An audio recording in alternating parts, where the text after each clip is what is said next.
Good evening, everyone. Welcome to the Involve webinar series, where we'll be exploring interesting topics relating to reducing low-value practices.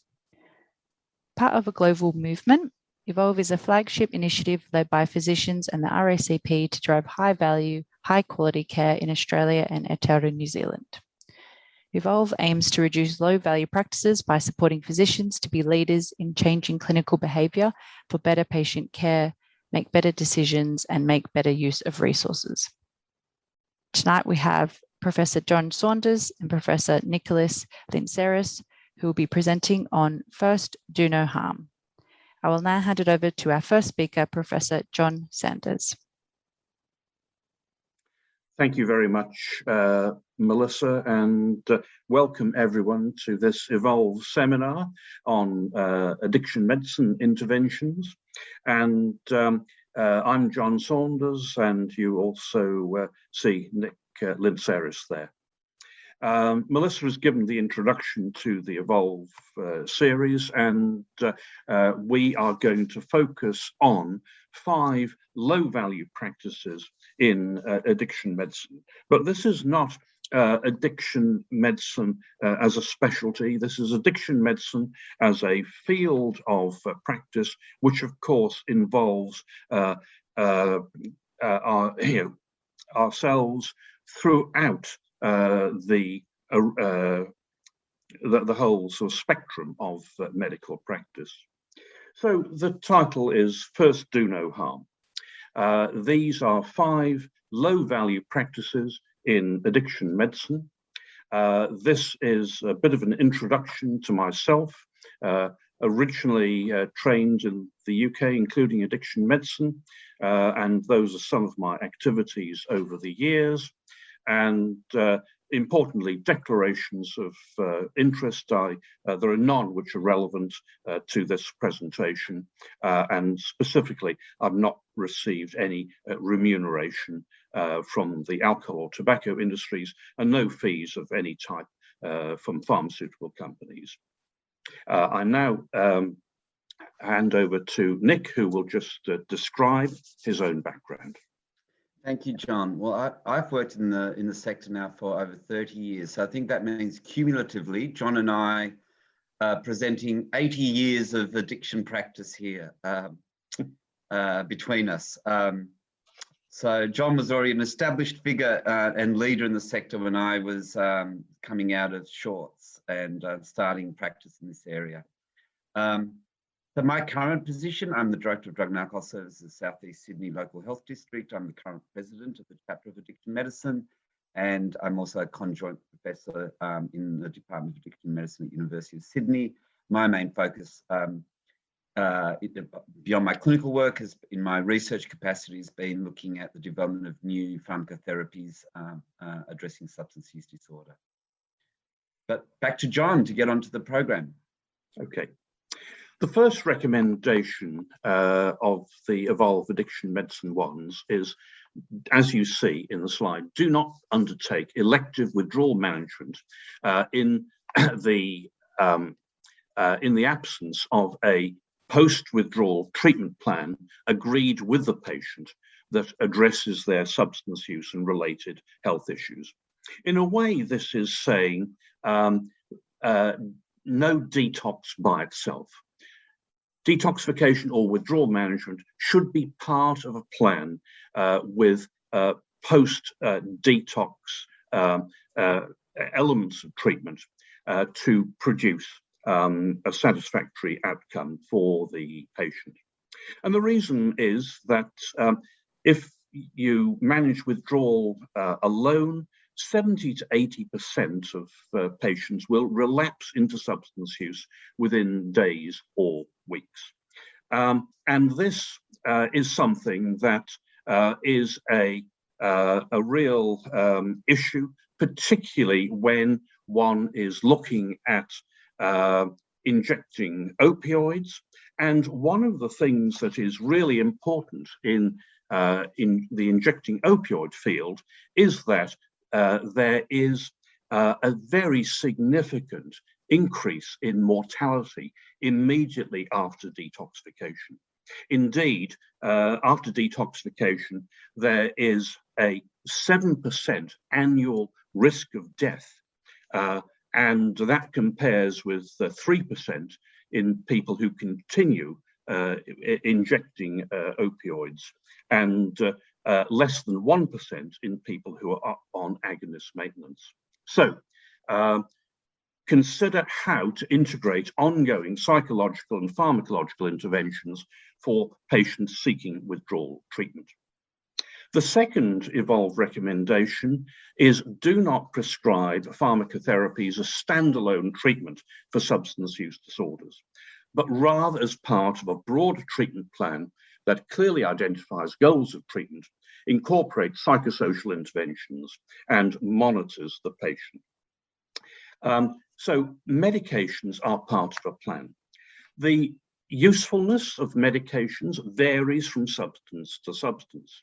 There are many effective medications for addictive disorders, but we should be mindful of the fact that the evidence base has been generated through trials also involving some form of psychosocial intervention. And this psychosocial intervention may be something which is relatively straightforward, offered by the prescribing doctor, or as an integrated team approach involving therapists and counselors. The third recommendation is about deprescribing and ceasing opioid treatment in a patient with concurrent chronic pain and opioid dependence. And this is one that I'm going to focus on for quite some minutes, because it is highly relevant with the advent in or existence in many jurisdictions around Australia of real-time prescription monitoring. This is available and indeed is mandatory in jurisdictions such as Victoria, and in New South Wales it's going to be introduced in August this year. And so there will be, I think, quite some pressure on prescribing doctors to cease or to reduce opioid treatment, and we need to consider where this has come from and what are the potential implications. And so this recommendation is do not summarily deprescribe or stop opioid treatment in a patient with concurrent chronic pain and opioid dependence without considering the impact on morbidity and mortality from discontinuation of opioid medications. First of all, as background, let's have a look at why real-time prescription monitoring is being introduced, why in Australia the prescription monitoring program has been available.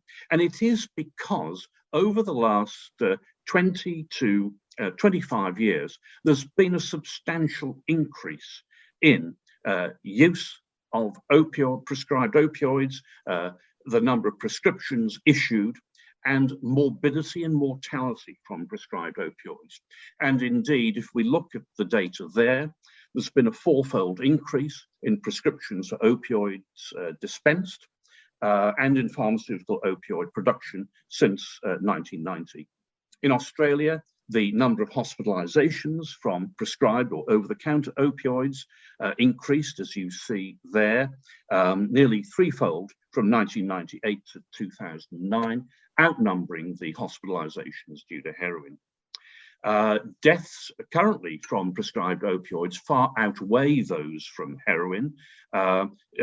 We note 2,145 in that 4-year period from oxycodone and those other prescribed opioids, compared with 985 deaths due to heroin. Now, the upswing in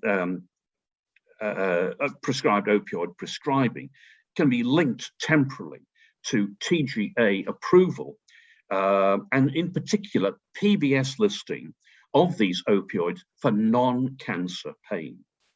And here are some data which show the increase in various opioids over this period. And you can see, for example, in the year 2000, a great increase in the number of prescriptions issued for tramadol, which is the year after it was PBS listed for non-malignant pain. What's the database for the effectiveness of opioids for pain? Well, we need to make a distinction between cancer pain and non-cancer pain. This slide sums up the role of opioids for cancer pain. For chronic and terminal cancer pain, opioids are the most effective analgesics. They relieve uniquely the affective component of pain. Tolerance is expected, but the dose should and can be increased correspondingly. And in patients with cancer pain, dependence, opioid dependence, that's defined as the behavioral characteristics of the addiction, is unusual. I think in my career, which extends back many decades, I can count on the fingers of one hand the number of patients with terminal cancer who've shown the behavioral features of addiction.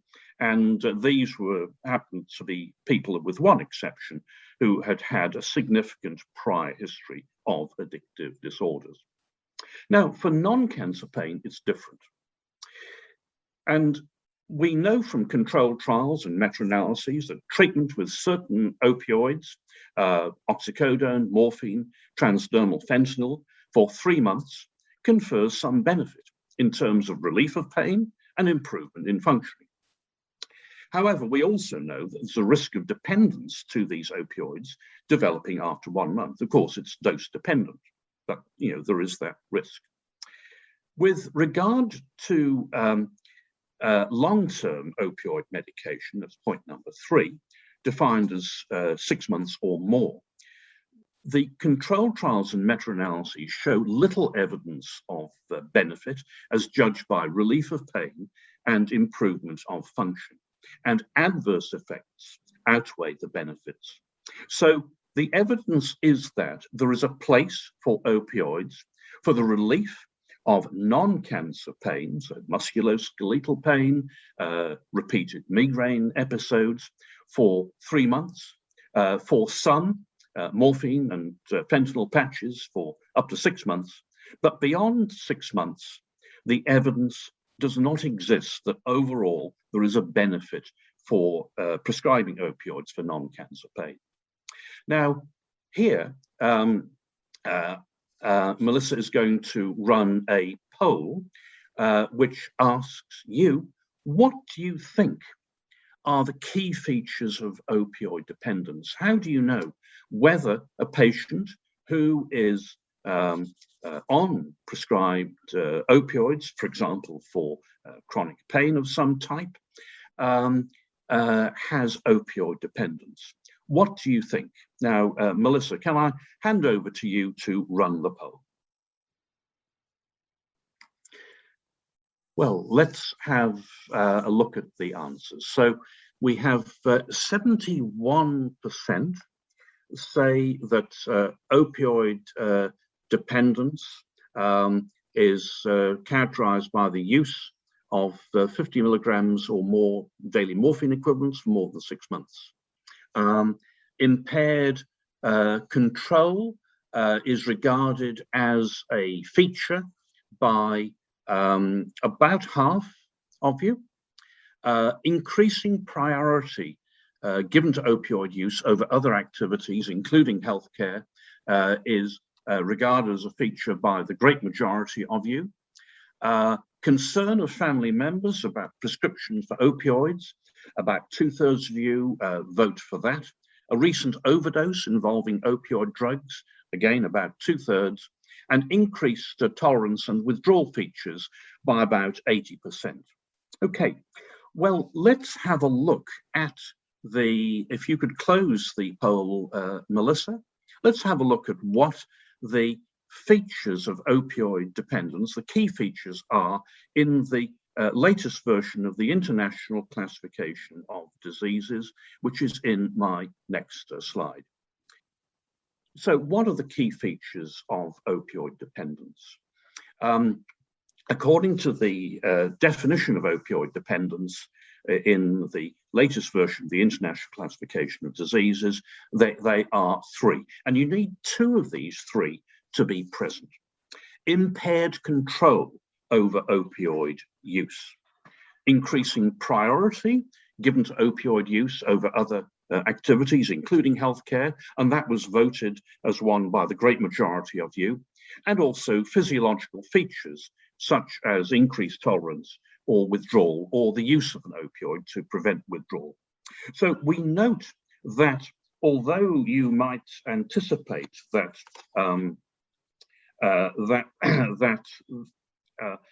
the use of a particular amount of an opioid is a feature of opioid dependence, for no definition of substance dependence in the ICD system does the actual amount come into it. So ICD substance dependence reflects a behavioral syndrome combined with physiological features. We also note that a recent overdose is not a feature of opioid dependence, and also concern by family members is not a feature. Although, of course, using high levels of opioids, concern by family members, and recent overdose are part of what many people with opioid dependence experience. Now, when we look at those features, we note that two out of those three are required. Increased tolerance and withdrawal, i.e. the physiological features, are not in themselves sufficient for a diagnosis of opioid dependence. One expects these physiological features in people who are taking high levels of opioids, and that includes people who are taking opioids for cancer pain as well as non-cancer pain. But we also need some practice tips to identify somebody who we think has opioid dependence. These are some tips which were developed some years ago from Royal Prince Alfred Hospital and in Sydney. And so check for pain which seems out of proportion to the demonstrable pathology. Pain which is seemingly unresponsive to all other analgesics and modalities of treatment. The patient says that they're allergic to non-opioid drugs. The patient requests an opioid drug by name or a near miss. The function is important, and a patient whose mobility when unobserved is greater than when observed, and indeed when unobserved may be quite normal, one should be suspicious about opioid dependence rather than continuing physical pathology causing the pain. And please note that we all have a valuable source of information from our nursing and practice staff colleagues when assessing how people are when they're, for example, in the waiting room, when they present to the practice or are in the clinic. Now, with a patient with chronic non-malignant pain and opioid use, what is appropriate? Well, you might decide on balance to continue the opioid and apply as appropriate in your jurisdiction for authorization from the regulatory authorities. You might advise and commence a tapering regime of the same opioid. But the evolved recommendation means that you don't coerce the patient into a tapering regime. You discuss and encourage them. Because if you do coerce a patient into a tapering regime, it's likely to be ineffective and it can produce significant adverse consequences. So should you embark also on a formal withdrawal management approach? For example, a day program withdrawal management approach, or admitting a patient to a public or private hospital for withdrawal from the opioid and using an appropriate medication regime? Or should you consider opioid agonist maintenance? Here are some tips. If the pain, and therefore the opioid use prescribing, is of less than 6 months duration, tapering or withdrawal of the opioid is often feasible with no or reduced ongoing pain. If the pain has persisted for a period between 6 months and 2 years, withdrawal can be attempted, a tapering regime, and it has a 40% chance of success with completion of withdrawal and manageable pain. And this is from that experience of RPA Hospital some years ago. However, if a pain has persisted beyond 2 years, the opioid dependence, as defined, and the associated behaviors are usually entrenched to a degree that withdrawal is difficult and relapse usual, and induction onto agonist maintenance using methadone or one of the forms of buprenorphine in the approved program should be considered. What is the evidence base in the US experience for deprescribing in patients with chronic pain with long-term opioid dependence? There was a systematic review of 12 randomized controlled trials published in 2019 by Matheson and colleagues. They were largely trials which were, as they described, patient-focused. They introduced a discontinuation protocol was adopted in each of the 10 patient-focused trials. It showed no evidence on opioid use in terms of the daily dose or on rates of cessation of opioid use. There was one clinical focused intervention which showed a small reduction in the number of opioid prescriptions issued, but the other one did not. And the authors of this systematic review concluded that on the basis of the available data, there was insufficient evidence to be able to recommend to clinicians any one particular method to deprescribe opioid analgesic medications in patients with chronic non-cancer pain. And indeed, the data indicated that this really was not a useful approach, although good in theory, was really rather lacking in practice. So I would have to say, in my own practice, particularly for patients with long-term chronic pain, opioid dependence of 2 years plus duration, I have generally inducted onto agonist maintenance using one of the preparations identified there.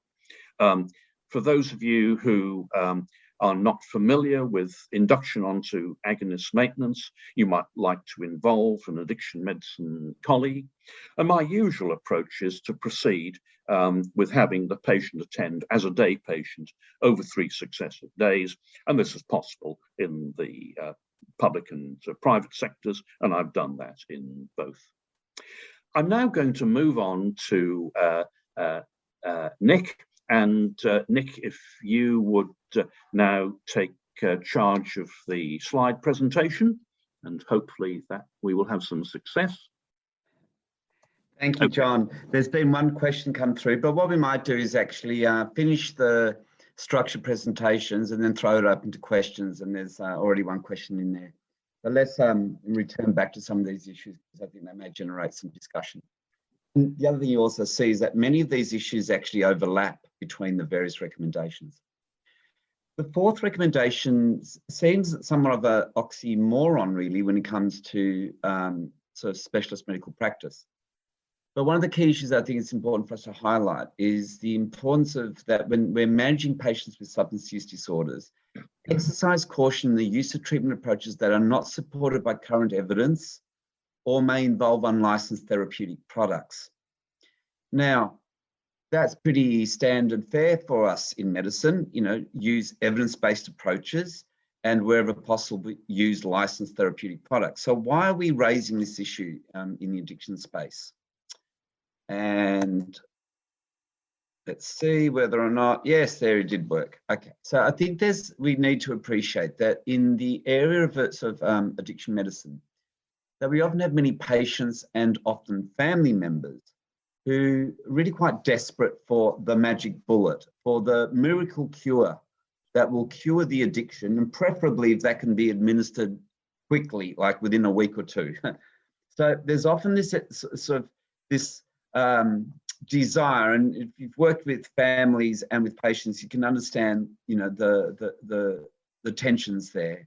That really what they want is someone to come in and to apply the miracle breakthrough treatment that is going to fix things where previous attempts at treatment haven't worked. And so often we find that many families can be quite vulnerable to health providers or services that are promoting the new breakthrough treatment. And often it's associated with a significant price tag as well. The other area that we also need to be aware of is that many of these breakthrough treatments actually are often not breakthrough. What they are is actually using other medications, often psychoactive medications, often in high doses, and offering those as as evidence of new as treatments that are going to work. One good example there is the application of the use of high-dose baclofen in the treatment of alcohol use disorders, where there is some evidence for it, but the consensus is actually that the numbers needed to harm is actually lower than the numbers needed to treat. And so where you have this very narrow therapeutic window, it can be quite difficult in terms of how we introduce these medications. I think we also need to appreciate that there are some fundamental principles here of informed consent, and that clinicians need to be transparent with their patients about what is available evidence, when a treatment approach may be still considered experimental. And I think that's very, very important for us to be able to communicate those issues with our patients. And in general, these, I call them experimental, and by that I'm in inverted commas. So these are the treatments that are actually often done outside of research context, but where they're being promoted by clinicians. Often really those should not really be offered as first-line treatments, that there may be a role for using higher risk, less evidence-based medications where conventional treatments have proven to be unsuccessful. So in that concept of a stepped care approach, where you start with the least intensive and the most evidence-based, and then you escalate up the ladder, so to speak, for those patients who don't respond to the conventional treatments. So I think this is a really important point for all of us to appreciate. There's a number of areas, I think, in the addiction space that we can point to over the last maybe 10 to 20 years, where there's been promotion of therapies where the evidence base is not necessarily supported by the enthusiasm of some of the service providers. Naltrexone implants is one area where we have no licensed product in Australia or in any comparable regulatory environment. So there's, so in Europe or in the US, so there are no licensed naltrexone implants. There's some of the other areas that we've seen is things such as baclofen or alcohol dependence. Some of the cannabinoid therapies are being promoted for opioid treatment, when again, the evidence is still emerging. That's not to say, I'm not trying to pretend that these are not promising areas of inquiry, but I think we need to separate, the difference between what is a promising area for further research versus these as being frontline treatment approaches. So that's that recommendation 4. And then recommendation 5. Now, recommendation 5 actually has some overlap with the area that John highlighted, recommendation 3, and that is the issue around, or what I'm referring to as the importance of applying universal precautions approaches for all psychoactive medications that have known potential or liability of abuse, And most importantly, they would include medications such as opioids, benzodiazepines, antipsychotic medications, gabapentoids, stimulants, baclofen, and cannabinoids. So it's a big class of drugs. So what do we mean by universal precautions, and why have we introduced this idea? So one of the things that we've noticed is that there is an increased use of psychoactive medications, not just the opioids. John highlighted the opioids, but if we looked at the top 10 drugs prescribed in Australian clinical practice, I think many of us would be somewhat shocked to find that benzodiazepines and opioids actually together are the most widely prescribed drug classes in Australia. And yet these are medications. I mean, John highlighted the evidence base for opioids, long-term opioids, is, dare we say, still emerging. And for benzodiazepines, we know that there is no evidence for long-term use of benzodiazepines outside of a very small number of clinical indications, very small. So how have we ended up in Australia where we have, the two drug classes of benzodiazepines and opioids comprising many of the top 10 prescribed drugs in the country? So that really asks, I think that begs us to ask the questions around how has that come about that we are quite prolific in our prescribing of psychoactive medications. The opioids and benzos are fairly well recognized. We've been talking about those now for 20, 30 years about some of the concerns, but I think there is less of an understanding in medicine about some of the concerns about some of the other psychoactive substances. And one of the things that many of us have noticed, that when government regulators or clinical guidelines or professional experts such as ourselves get up at podiums and say, look, we really need to be concerned about a use of opioids or be concerned around the benzodiazepines. And what many clinicians do is say, okay, well, I'm not going to prescribe opioids anymore, but I'll just increase the dose of pregabalin, or I'm not allowed to prescribe benzodiazepines anymore, so I'll just put the patient on Quetiapine to help them with their sleep and anxiety management. Now, again, the evidence base, so this gets back to recommendation 4, the evidence base for the use of some of these other medications is actually quite poor. So for treating these kinds of novel areas. So some people have likened this to it as a balloon, that you squeeze a balloon in one area, but if all you're going to do is prescribe another psychoactive substance, then the question is, has there been any real benefit there, either for the patient or for the risks encountered by the clinicians? So this raises the issue of the concept of universal precautions. Now, universal precautions was a framework developed in 2005 by a pain clinician working in Canada, Doug Gourlay, working closely with some psychologists that he had been working with for a number of years. And it was really to address some of the concerns that they were seeing in their clinic populations around what was then an emerging opioid problem in North America. You can see the reference there. I would urge anyone, it's one of those seminal papers now in at least in the addiction medicine space and the chronic pain space, understanding what do we mean by universal precautions. I'll come back to the application of universal precautions in a moment, but I really just want to highlight on 2 case examples. The first one is the issue of gabapentoids, and in particular, the role of pregabalin and less so gabapentin.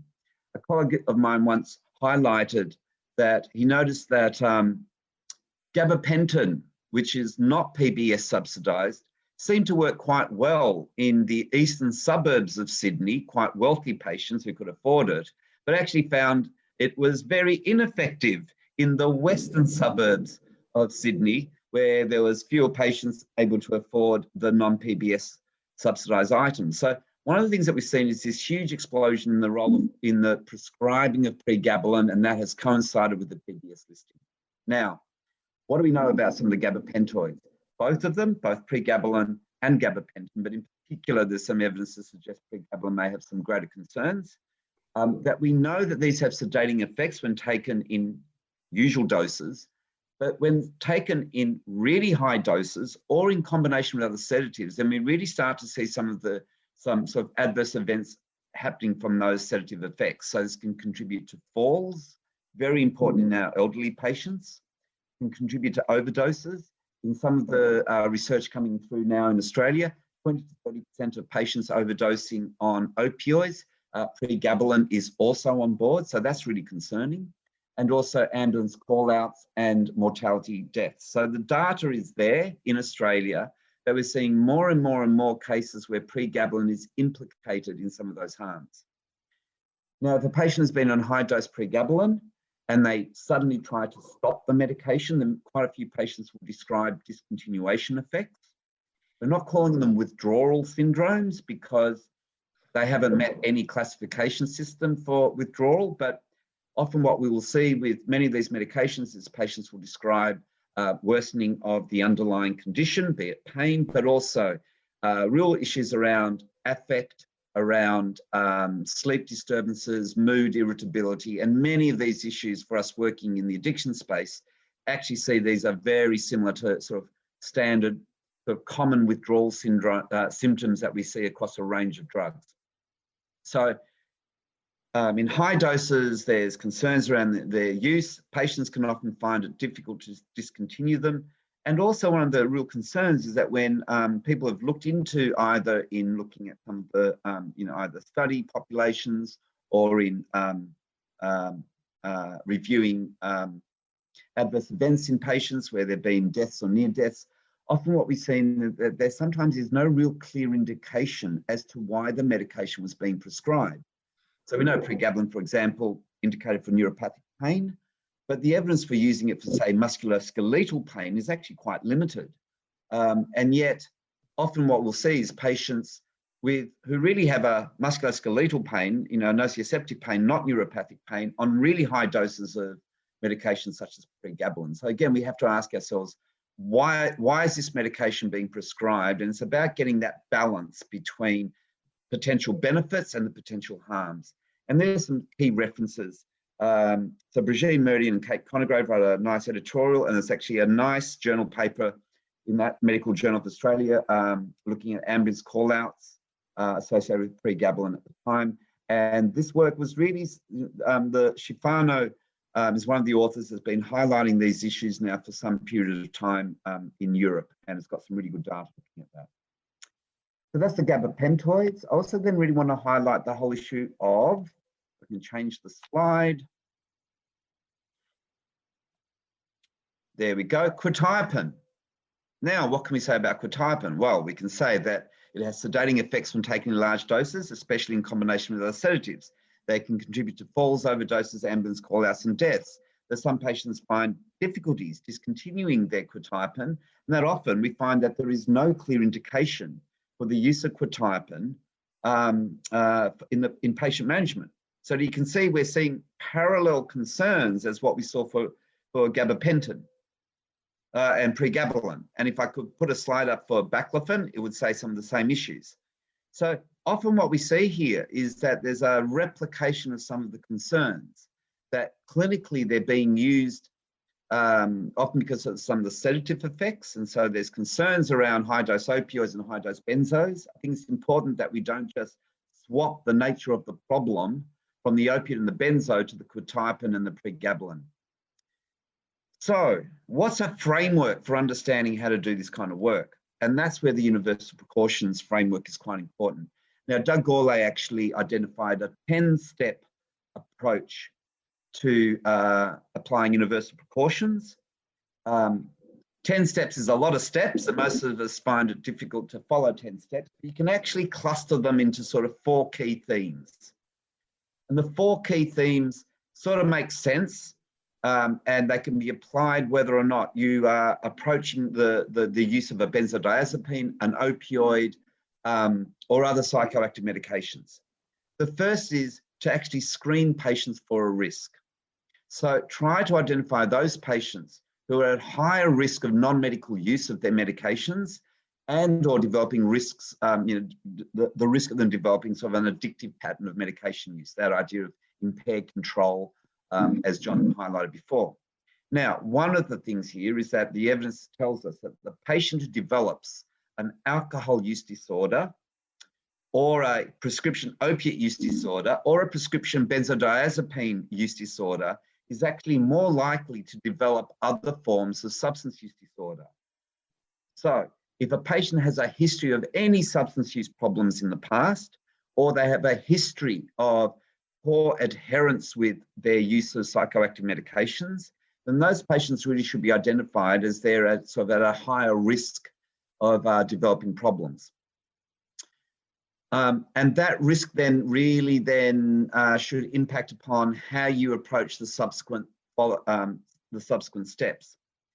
Always when using psychoactive medications, and this is one of the big lessons that have been learnt with the opioids, is to identify clear treatment goals. So working with patients, ideally before you start to prescribe, is identifying with the patient, what do they think that this medication is going to achieve? How do we know if treatment is working? So if this medication works, what will you be able to do that you can't do now? And the patient may then turn around and say, oh, the pain will be better. And you go, yeah, that's great. But what will you be able to do that is different? So it's not about reducing the pain, it's actually looking at issues around function.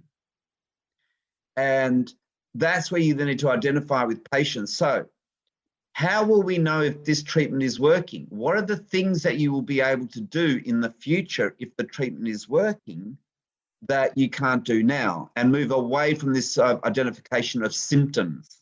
It's not about the symptoms, it's actually about function. And also then having the discussion with the patient about also what some of the potential harms may be and how we're going to monitor those.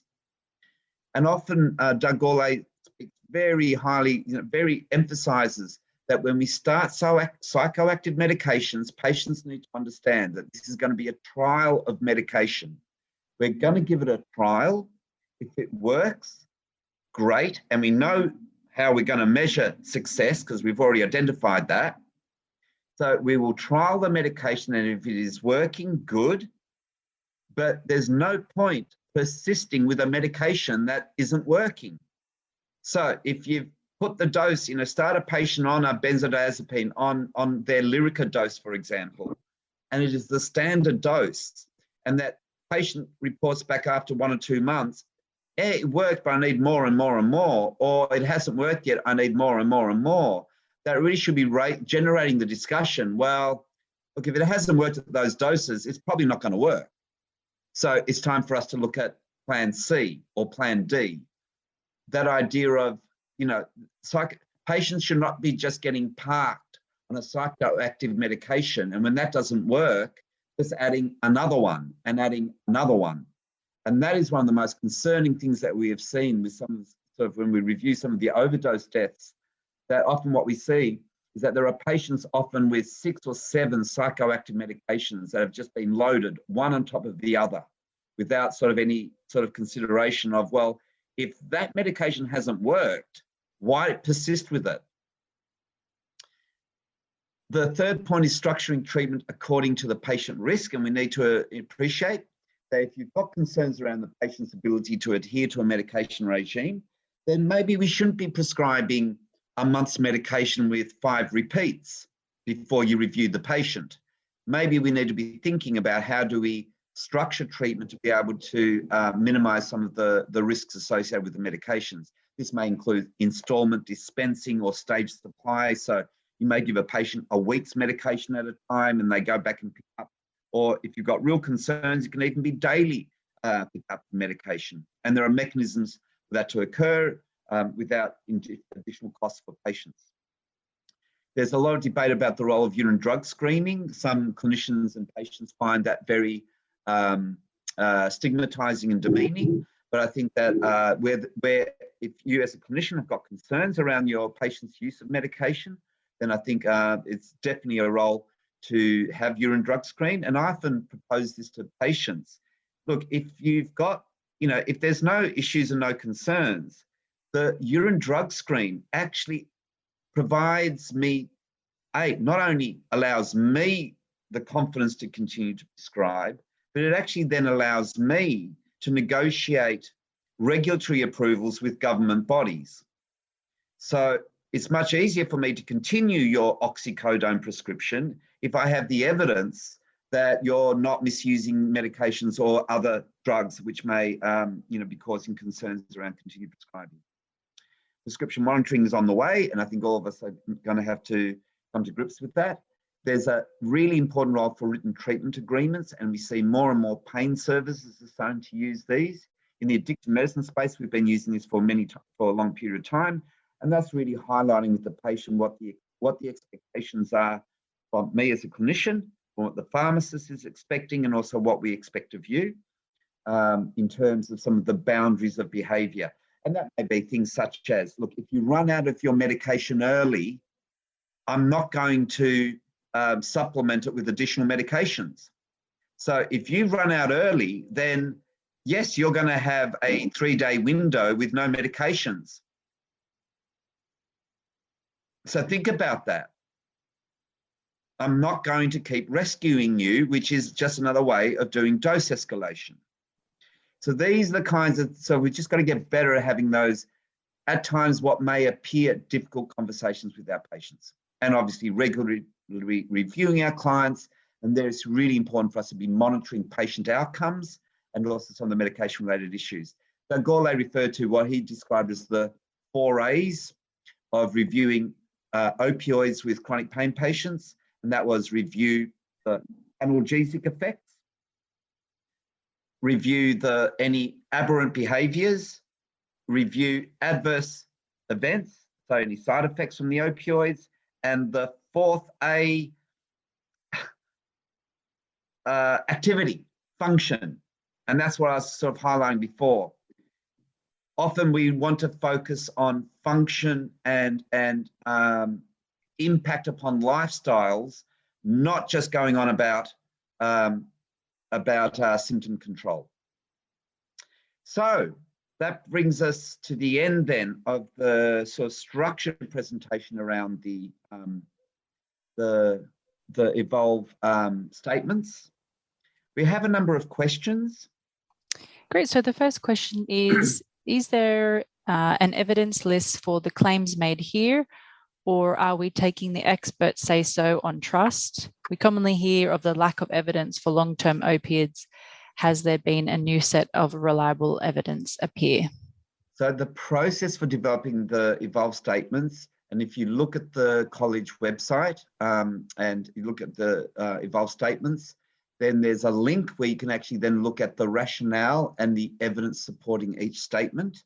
Look, it's not an extensive literature review, but it really highlights some of the key references from which you can then go and find, sort of a more substantive evidence base behind it. So for all these claims, there is some evidence to support it.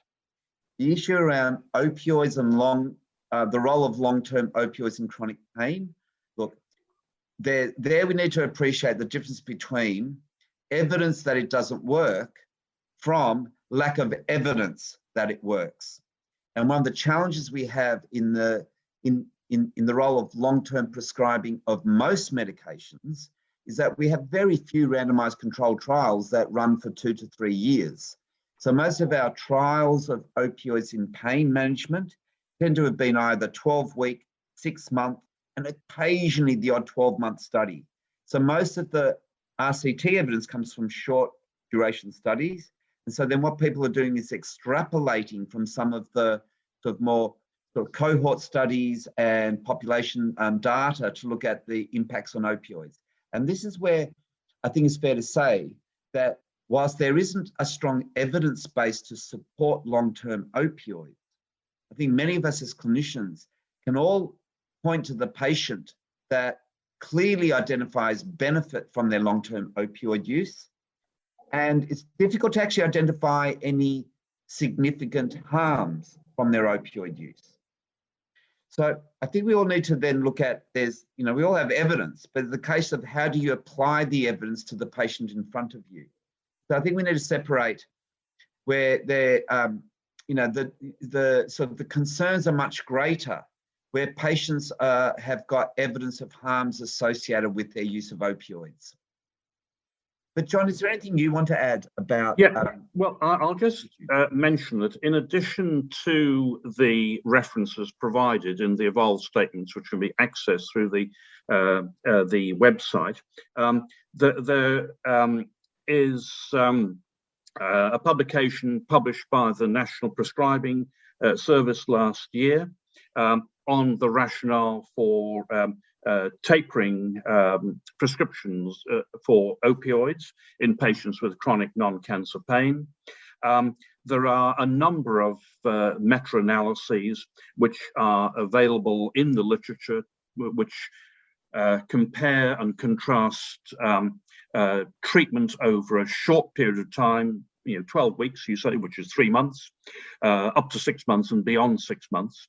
I would urge everyone to be very careful about the looking at the literature, because there's one major meta-analysis which was published in JAMA in 2018, where at least one of the authors was actually supported by Purdue Pharmaceuticals, that well-known provider of opioid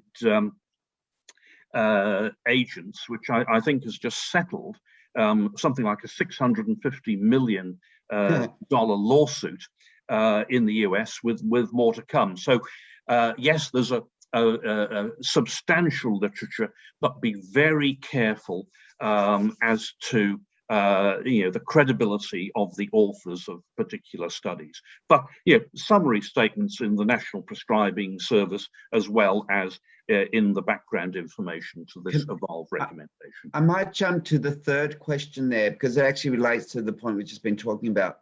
With a significant increase in prescription of tapentadol, have you seen an increase in abuse potential? Drug companies suggest that it is less likelihood of abuse, specifically based on data of early release. So again, I would strongly suggest that people, we basically need to defer judgment on tapentadol. So yes, the drug company has been promoting data to suggest that it is less likelihood of abuse, fewer concerns, fewer side effects. But you know what? We have been hearing that from every drug company that's introduced an opioid or opioid-like product since 1990. So when MS-Contin, the very first one, long-release opioid, that came along with fewer problems of addiction and harm. Every single new formulation that comes onto the market, we are being told less likelihood of abuse and harms. And all it takes is wait a few years, and then you start seeing the abuse and the harms come through. So I am not convinced by some of the laboratory data that's coming out about the pentadol, and I think we need to wait and see. The proof of the pudding is what happens in real practice, as opposed to small laboratory studies but often funded by drug companies. That tapentadol is being promoted as, it's not a real opioid. Prescribe with will. Again, tapentadol is one of those drugs. It sort of, looks like a opioid, quacks like an opioid. It's probably more opioid than anything else. Might just go to question 2.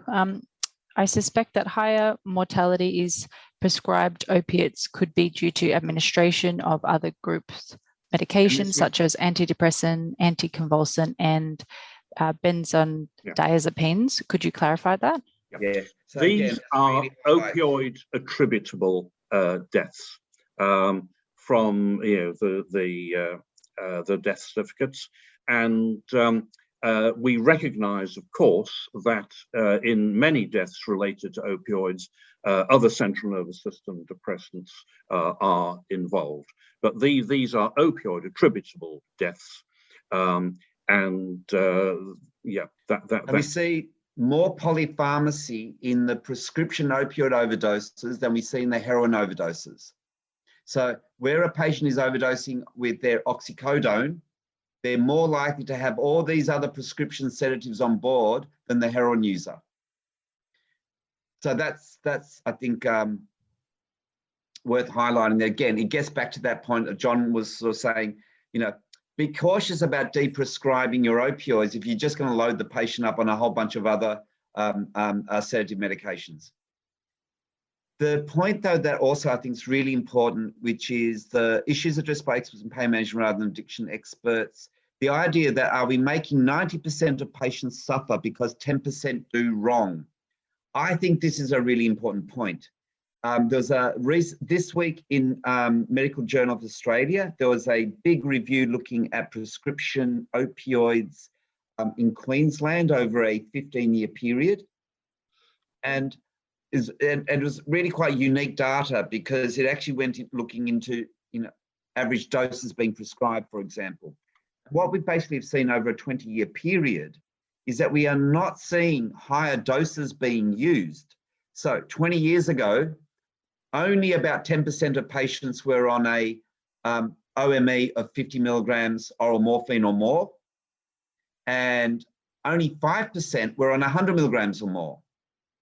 Fast forward 15, 20 years, it's the same proportions. The difference is back then we had a relatively small number of patients being prescribed opioids. Now we have a much bigger number of patients being prescribed opioids. So I'm not convinced that we're seeing greater risk of harm with opioids. It's just that there's so many more patients being prescribed opioids. And so now we are seeing a much greater cumulative sort of population problem. And that is alerting a lot more people to the issues. Yeah. And a population problem needs a population response in terms of, amongst other things, regulations. The question of urine drug screening, look, I think there is a role for urine drug screening. Personally, clinically, I mean, I come from addiction medicine, so we're used to urine drug screening. One of the key things that I've actually found quite useful clinically is actually moving to the point of care urine tests, not doing the laboratory urine result. And the reason that I find that is that the urine result, you give the pathology request to the patient, who may or may not get it done. They may go to the lab and get it done or not. And the other concern is you don't get the result until you see the patient again. So often what you're doing is you're treating last month's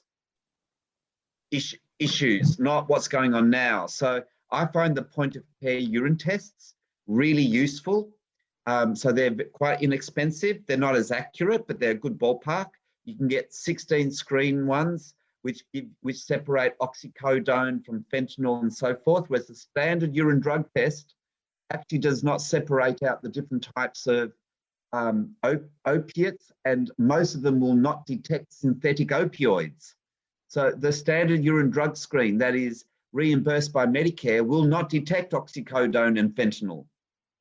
So I think we need to put our thinking caps on. If you're going to introduce urine drug screening, which opioids are you, or which other drugs are you interested in, and make sure you can capture it. And personally, what I like doing with my patients is saying, look, if you were to get a urine drug screen now, what would be in it? And then most patients tell you, because, and you're holding the jar. Look, we'll just get a urine test, but look, tell me what's going to be in it. And the very fact that you can then test the result in front of them and they can see it in front of them almost, then again, it really sort of, it really increases the validity of self-report. Let's put it that way. As long as the question, I think you'd agree, Nick, about recent substance use is presented to the patient in a non-judgmental way. Yes, yeah, that's really, really important. Now, there's been some research looking at this in the US. So there's some chronic pain clinics going back about 10, 15 years ago where they actually warned the patient at the next review. And this is a standard pain clinic. It wasn't an addiction pain clinic. This is just a good old-fashioned pain clinic where they were warning the patient at the next visit, we're going to do a urine drug screen. And still, it was a really high proportion of patients where they detected drugs there that probably shouldn't have been there, drugs that should have been there that weren't there. So really, I think that, so when they started doing that research in the US about 10, 15 years ago, I think it really drove the issue home to the pain physicians that actually the separation between the historical separation between a group of patients who are, you know, genuine, real pain patients, and then you've got the rabble addicted patients, that is actually a false dichotomy. That we need to be thinking much more about. These are continuums of conditions rather than binary. You know, you either are a real pain patient or you're just a malingering addict. I really think that's the unhelpful ways of thinking of working with our patients. So yeah, I think jury still is out. We certainly are seeing some patients coming through to our services with concerns around tapentadol. And it's certainly a medication that is often sort of overlapped on top of other opiates and other prescription drugs. So again, look, this idea of you can throw out caution because we now have the safe opiate, I think is somewhat premature, and I think also probably unrealistic. I think the idea, and one of the things I learned very early on in my clinical practice, that it is never just about the drug. It is always about an understanding about the drug, the substance, the individual patient, and then an understanding of the environment and the social context. So again, you know, think about your patients. The patient who, with positive family supports and a good framework and environment around them and good supports, with good socioeconomic resources, their issues are often going to be quite different to the person, to the next patient who doesn't have those social supports. And similarly, our patients all have comorbidities. Most of them have. And so again, it's never just about the drug. It's always about drug, set, and setting, as sort of we talk about in the addiction space.